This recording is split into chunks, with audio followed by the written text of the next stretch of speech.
আমার মতো কি আপনারাও কেউ আছেন যারা অনলাইনে কোনো প্রোডাক্ট পারচেস করলে অধীর আগ্রহে সেটার জন্য ওয়েট করতে থাকেন? চলুন আজ দেখাই আমি কি অর্ডার করলাম। আমার যেহেতু ছোট্ট একটা অনলাইন পেজ আছে, বিভিন্ন সময় আমাকে ভিডিও করতে হয়। সব সময় তো সূর্যের আলোতে ভিডিও করা আসলে সম্ভব হয় না। বাসার মধ্যেও যেন সুন্দর ভিডিও করতে পারি, তার জন্য আমি অর্ডার করেছিলাম এই কিউট ল্যাম্পটি।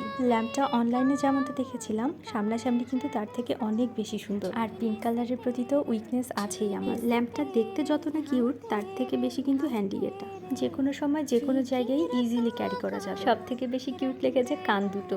ল্যাম্পও যে এতটা বেশি কিউট হতে পারে সেটা এটা না দেখলে হয়তো বুঝতেই পারতাম না। আর এই ল্যাম্পের কালার ইফেক্টটা কেমন আসে সেটা পরে কোনো একটা ভিডিওতে আপনাদেরকে দেখাবো। ল্যাম্পটি অন করতে কোনো ব্যাটারি বা চার্জারের প্রয়োজন নেই, যে ইউএসবি কেবল আছে সাথে, তবে চার্জিং এর ব্যবস্থা থাকলে ভালো হতো। আর এই যে এবার দেখুন সব থেকে বেশি কিউট প্রোডাক্ট। এই টাওয়েলটা অনলাইনে দেখার পর থেকেই ভাবছিলাম অর্ডার করব। অনেক বেশি কিউট এই টাওয়েলটা। এটা দেখতে যেমনটা কিউট তেমনটাই কিন্তু সফট, আর কালারটাও খুব সুন্দর। এত সুন্দর টাওয়েল দিয়ে কখনো আমার হাত মুছতে ইচ্ছে হবে কিনা আমি জানি না আসলেই। মাশাআল্লাহ, প্রোডাক্ট দুটো কিন্তু আমার খুবই পছন্দ হয়েছে। আমার প্রোডাক্টগুলো আপনাদের কেমন লাগলো অবশ্যই আমাকে জানাবেন। আর আপনারাও যদি এই ধরনের প্রোডাক্ট কিনতে চান তাহলে অবশ্যই ঘুরে আসতে পারেন মিস কিউরিয়াস নামের পেজ থেকে। পেজের নামটা কমেন্ট বক্সেও দেওয়া থাকবে। আজকের ভিডিওটি এই পর্যন্তই। ভালো থাকবেন সবাই। আল্লাহ হাফেজ।